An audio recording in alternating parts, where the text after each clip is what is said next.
Hey everybody, welcome to another video. This is actually yet another video that I'm making while on hiatus from school because of the coronavirus. As a matter of record, I guess it's Saturday, March 21st, 2020. So it's been pretty much a week since everything was sort of shut down, or at least school was shut down. So and well, might as well get down to it. This is obviously a video on section 4.1 titled Sequences. And so this, with it being 4.1, it's obviously the start of a brand new unit here in AP Calculus BC. And it just so happens, on a good note, I guess, that I'm going to have us do a section that's pretty much all review. It should seem very familiar to you, this concept of sequences. You should have learned about it a lot in your pre-calculus class. So this unit, as it happens, is called infinite series. Okay? And so whereas sequences are really just like a list of a bunch of numbers, and there's usually like a mathematical pattern to it. So it's like a list of numbers with some kind of mathematical pattern, like the Fibonacci sequence here is a kind of a classic special example of a sequence. And so, kind of referring back to the title of our unit, infinite, right? I mean, obviously, a sequence of numbers can be infinite if you allow it to be. Especially when there's a mathematical pattern to it. Like sequences can be infinite, and we start throwing the word series around, just to kind of plant a seed for later, right? The word series starts getting tossed around when we start talking about adding up all of the terms of a sequence, or at least adding up, X number of them, or even adding up an infinite number of terms. Okay, so there's some deep, dark foreshadowing for you that we're going to be actually talking about an infinite series, which means we're going to be adding up an infinite number of things. So anyway, let's get down with the let's get started with the review. So the letter A with a subscript. So I hope you don't get confused by subscripts. We're going to be using them a lot. Okay, the letter A with a subscript is used to represent values of a sequence. So the first term of a sequence is often represented by A sub 1. And so that means the second term is represented by A sub 2. Again, these are subscripts. A sub 1, A sub 2. Which means the third term, you guessed it, is represented by A sub 3, and so on. So the notation A sub n, well, I mean, if A sub 1 represents the first term, and A sub 2 represents the second term, and so on, the notation A sub n represents the nth term, which is very vague and very general, but that's what it means. A sub n represents the nth term, whatever term. And then actually any lowercase letter, I don't know if I said that already, but it doesn't always have to be A, it could whatever, but any lowercase letter can be used. And just as a matter of notation, using those curly braces, that can represent the entire sequence, but just kind of like a little technicality there, a matter of notation. So let's jump into some examples, okay? Sequences defined explicitly. Okay, so example 1, given the explicit definitions, write the first 4 terms and the 100th term of the sequence. So here in number 1, our sequence is defined explicitly as 3n plus 4. That's our nth term. Our nth term, so really any term is described as 3 times n plus 4. So a sub n, a sub whatever, is going to be equal to 3 times that whatever plus 4. So, and that 3n plus 4 pretty much represents any term and every term, I guess you could say, in the sequence. And so here we go, the first 4 terms. So starting with a sub 1, if you remember, we're merely just going to plug in 1 for n. A sub 1 equals 3 times 1 plus 4. And so that's obviously 7. And then a sub 2 is going to be 3 times 2 plus 4. And so that's 10.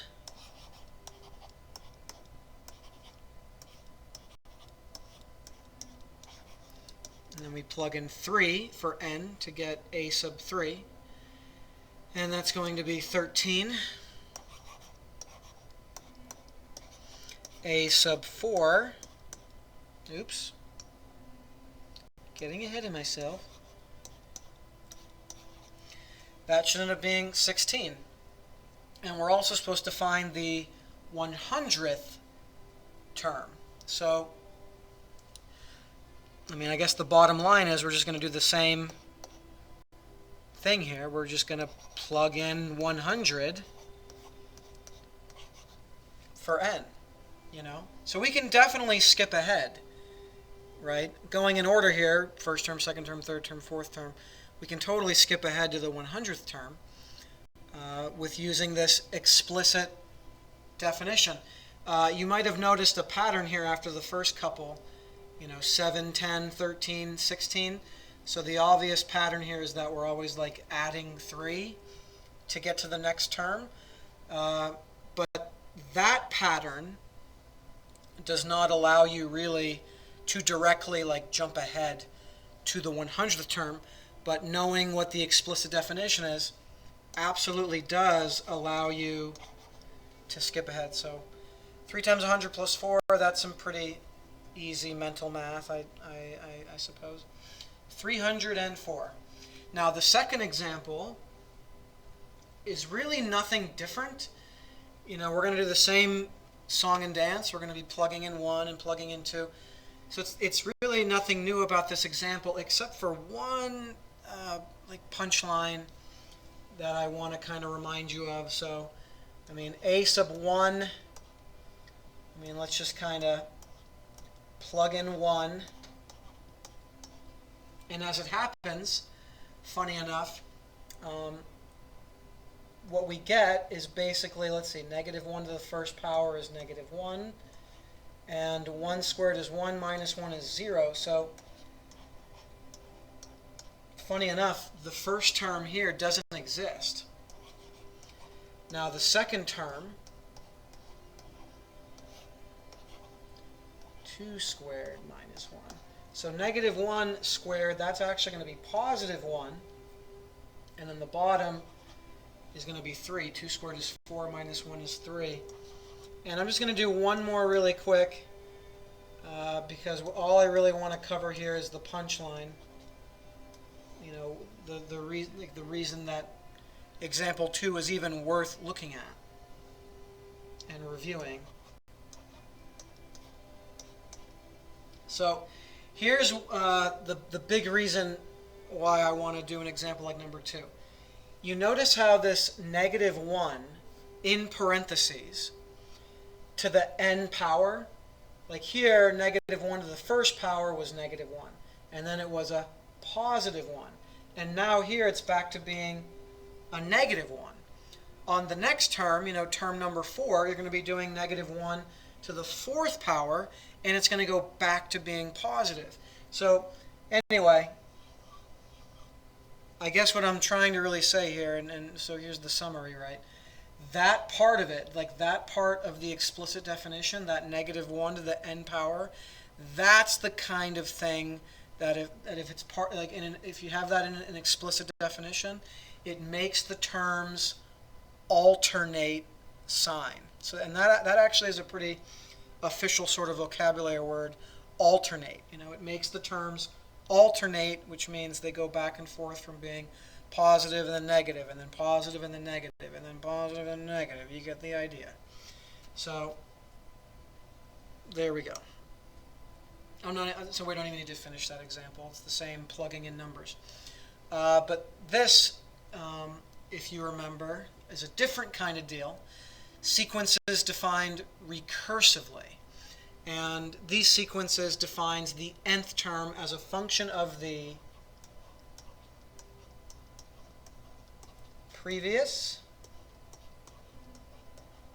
term.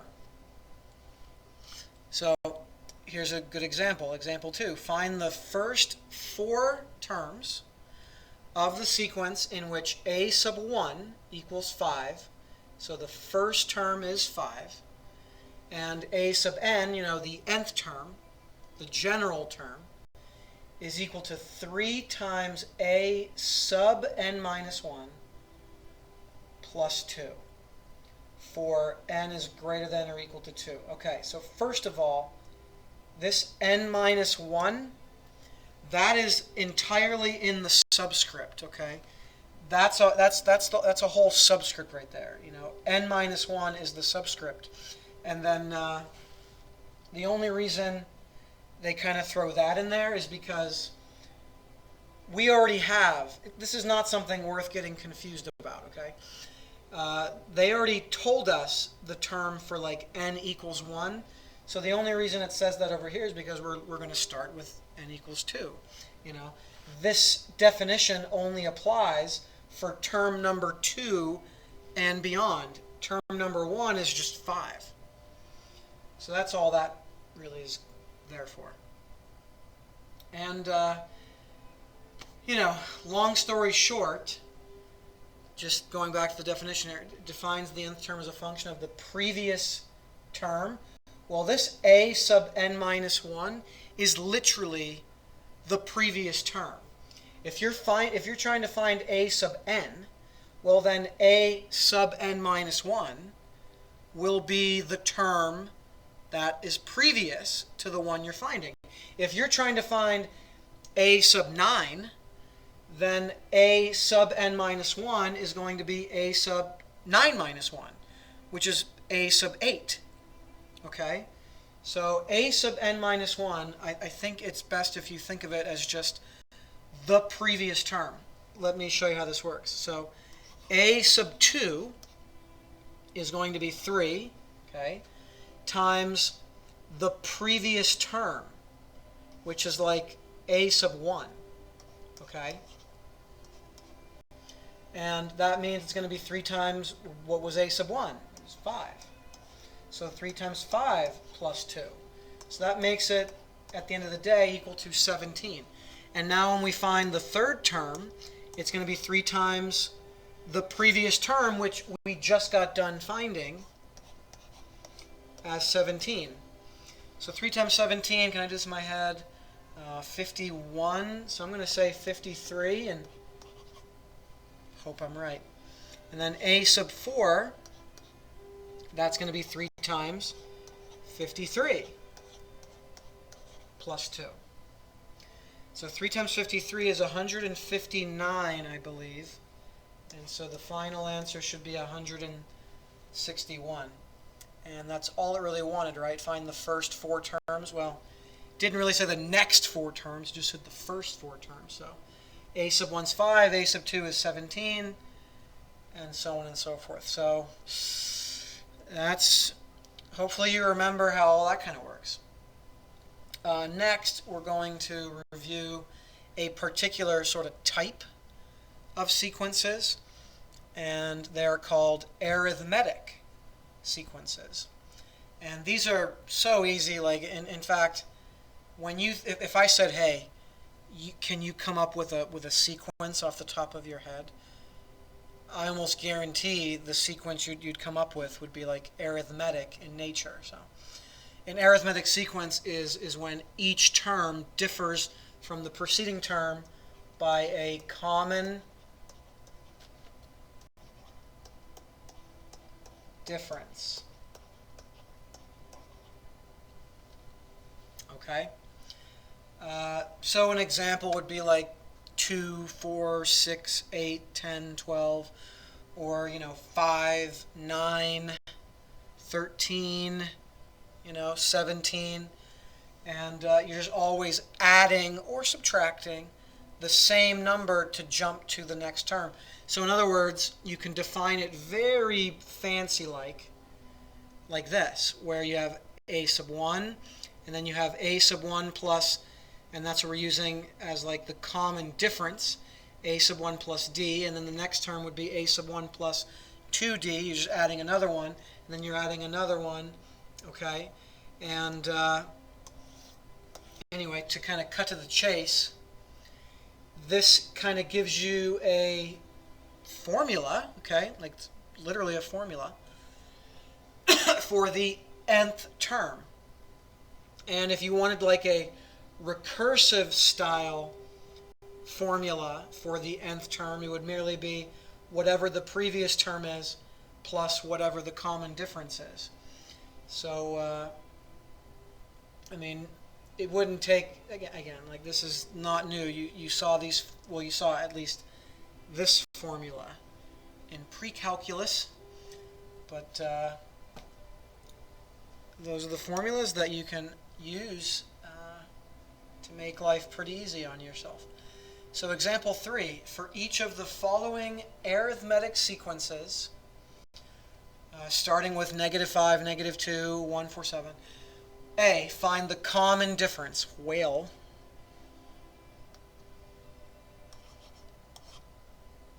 if we're going -5 to -2 to 1 to 4 to 7.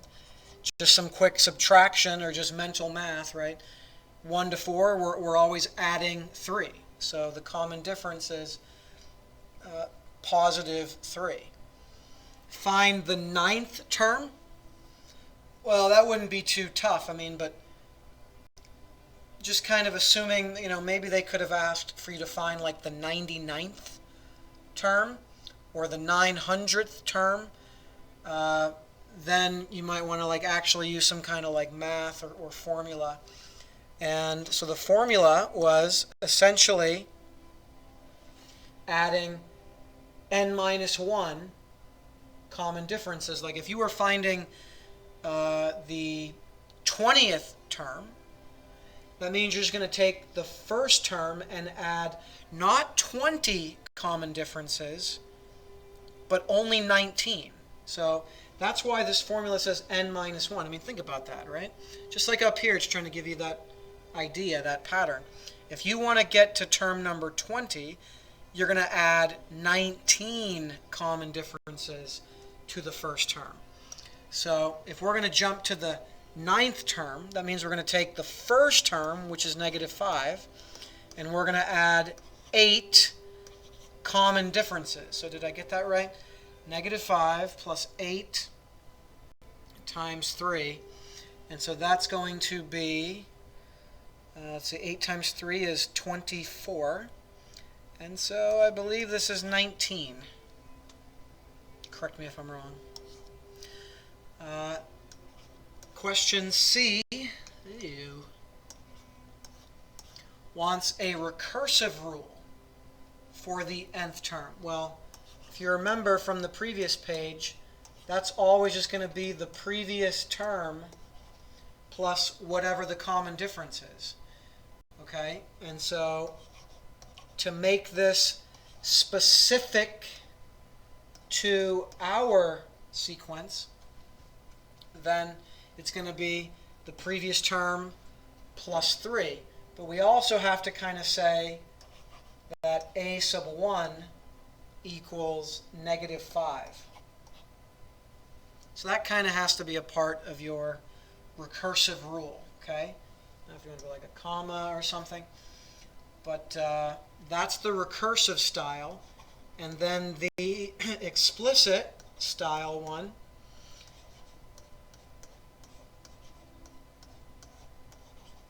is going to be from that formula.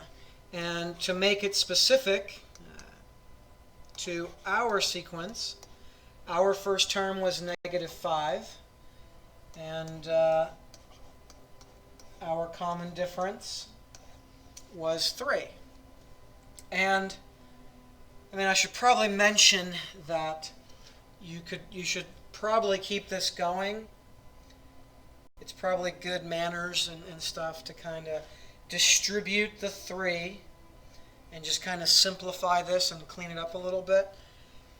So that would be -5 plus 3n minus 3. And so this should be 3n minus 8. 3n minus 8, I believe. But let's keep this going, right? Same stuff, but let's see if having like some nasty natural log type terms throw you off, you know what I mean? But so what would be the common difference? Natural log of 2, and then jumping to the natural log of 6, the natural log of 18. What do you think? What do we add to the natural log of 2 to get the natural log of 6? Or in other words, what's the natural log of 6 minus the natural log of 2? Well, if you remember your properties of logs, the quotient rule, wouldn't this be the same as the natural log of 6 over 2? Which makes it the natural log of 3. So that's just applying the quotient rule property of logs. Question B, find the 9th term. So again, the 9th term is going to be whatever the first term plus 8 common differences is. Okay? So when we add 8 of these common differences to the first term, we get the 9th term. And we could actually probably clean this up, right? I wonder what's going to happen here. Wow. So that's doing the power rule in reverse, and now I have a product rule. So what's 3 to the 8th power? I mean, I don't know. But I will know in a second. 6,561. And then, remember, we're going to be multiplying it. When we merge this into one log, one natural log, we're going to be multiplying 2 times 3 to the 8th. And believe it or not, I mean, I don't believe it. Actually, I do. The natural log of 13,122. Whoa! Example C. So a recursive, well, isn't that always just the previous term plus d? So the previous term plus the natural log of 3, was it? And then you just have to kind of mark down that the first term was the natural log of 2.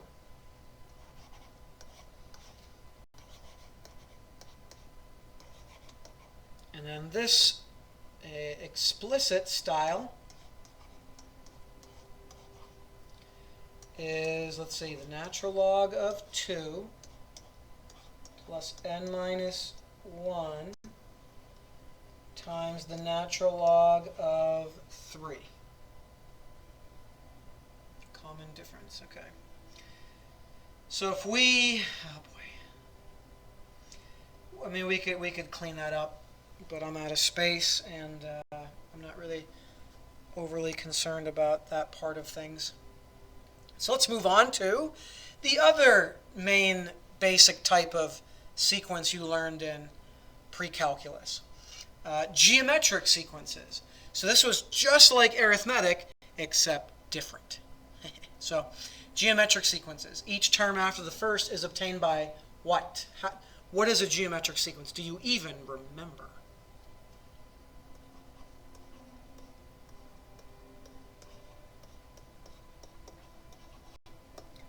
It's when you multiply by the same thing again and again and again to jump to the next term.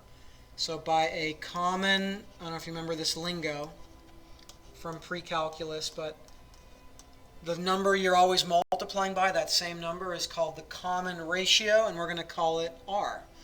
And so very general, we'll have the first term, and then the second term is going to be the first term times r, and then we get the third term would be if you multiply the first term by r squared, and so on and so forth. So cutting to the chase, here's a couple. I mean, obviously the recursive style one, it's just always the previous term times r, you know. I mean, that's a pretty basic, concept for like a recursive style formula. But notice this formula for the explicit formula, we're just always multiplying the first term by, again, like if you were jumping to like the 20th term, you wouldn't be multiplying by r to the 20th, you'd be multiplying by r to the 19th. So that's why it's n minus 1. I mean, just kind of think about it. Anywho, let's do some examples quick. In this example, the common ratio, what are we always multiplying by? What are we always multiplying by to get to the next term? Well, I hope you can do this in your head, and that should just be negative 2.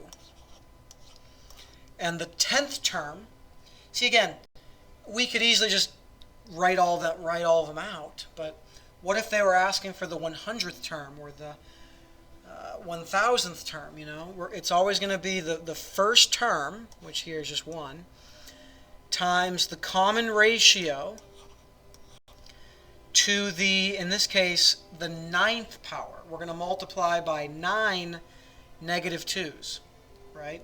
It's going to be times negative 2, times negative 2, times negative 2, times negative 2. But 9 times. So what is negative 2 to the 9th power? That should be negative 512, which of course times 1 is still just negative 512. So yeah. Example C, find a recursive rule. Well, see again, it's just literally the previous term times r. And in our case, it's going to be whatever the previous term is times negative 2. So you should probably write it like this, you know. And then you should pretty much point out what your first term is to kind of get that started. And so that would be the recursive. The explicit, our starting point is whatever the first term is times r to the n minus 1 power. So for us, our first term is 1, and I guess I'll just leave it like that, I guess, even though we don't really need the 1, but let's keep this going. Yeah.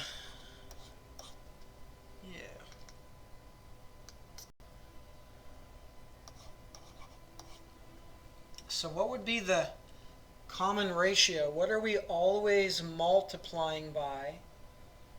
And by the way, it could be dividing, because dividing is multiplying. But what are we always multiplying by to get to the next term? Well, I hope it's obvious that it's 10. I mean, all you got to, especially look at these, right? 1 times what is 10? And you could literally divide. Like you could have looked here and went, what's 10 to the negative 1 divided by 10 to the negative 2? And you could like literally divide to figure it out. But so what are we going to do? We're going to have to take the first term times, let's see, times the common ratio to the 9th power. Okay, not the 10th power, the 9th power. And that should basically just be adding the powers. So 10 to the 7th, which I think is 10 million.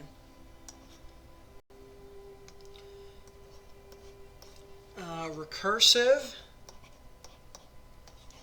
that's going to be the previous term times whatever r is.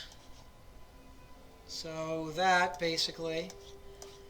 And once again, you should point out what your first term is.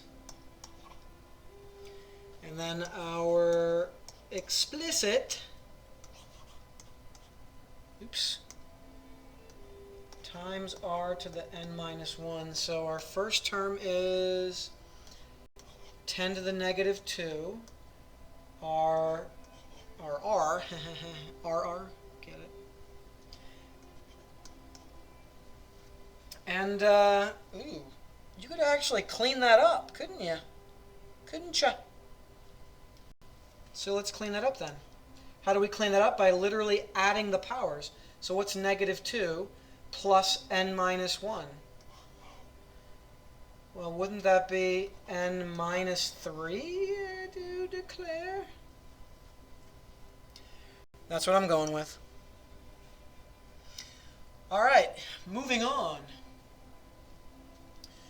Different kind of example, I guess. Challenging you a little bit. The second and fifth terms of a geometric sequence are 6 and negative 48, respectively.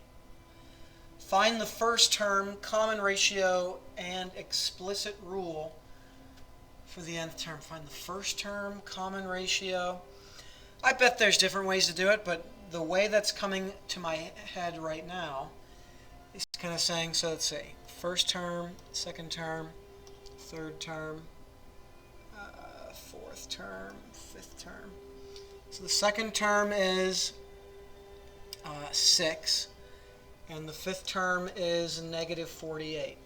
So it would be time, so to go from 6 to negative 48, you'd multiply by r, and then times r again, and then times r again. So it's like 6 times r to the third power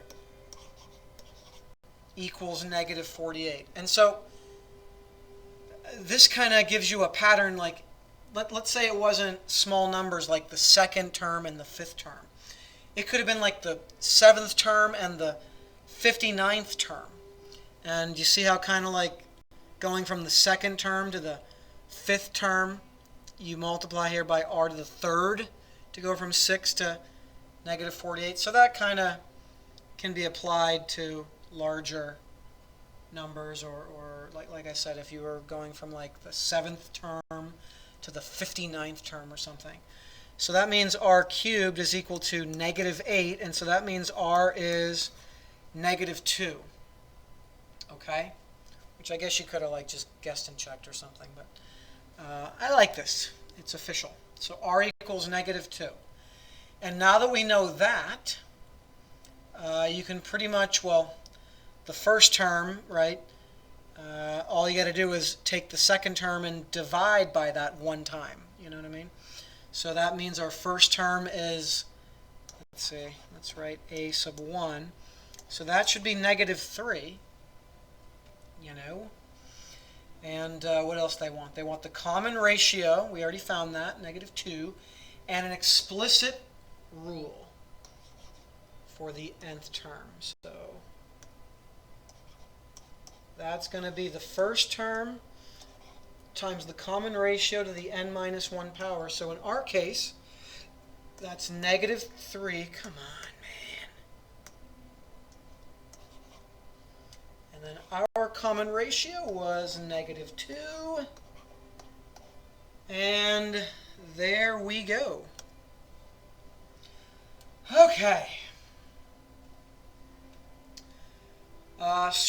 Kind of changing gears a little bit, or at least moving on to something a little different here in section 4.1, the limit of a sequence.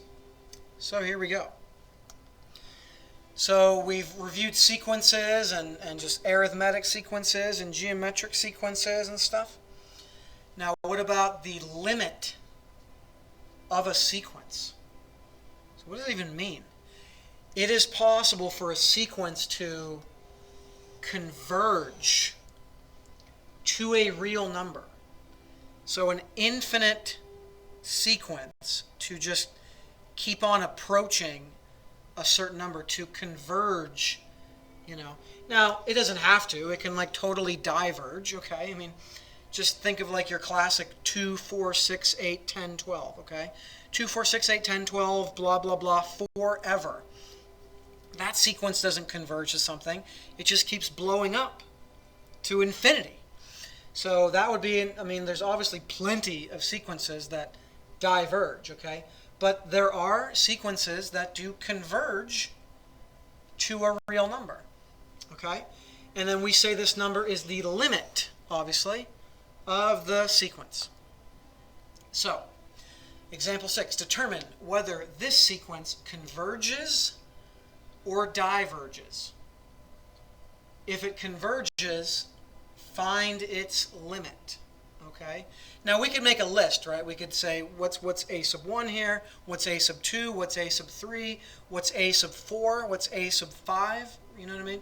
And just kind of use common sense perhaps to see like if those terms are approaching something, converging to something. But in a case like this, if you can like literally take the limit and let n approach infinity, that's going to do the trick. And this isn't a new concept. Like, this probably doesn't surprise you at all. Like, this doesn't even seem like a new thing, I would hope, to you. But knowing that this represents a sequence of numbers that we can say converges to something. You know what I mean?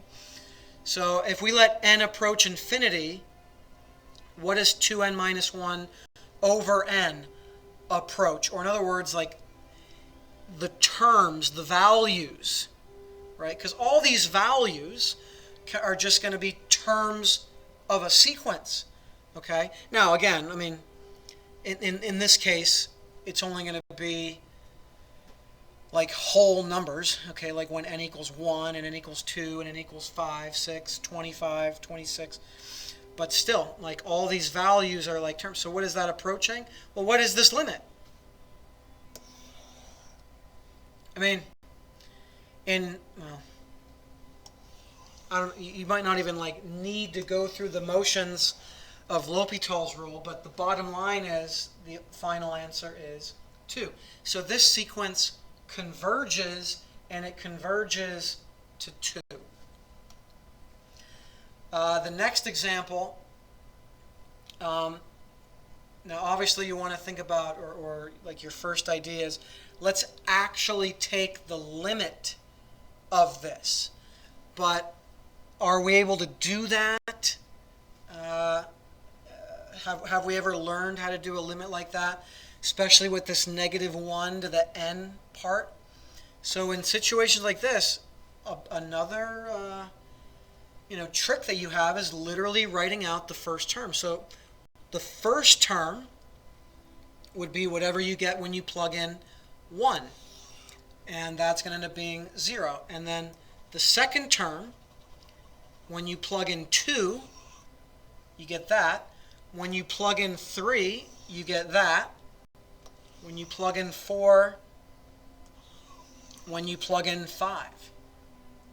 So are we approaching something? Well, do you think we are? Do you think we are approaching one real number?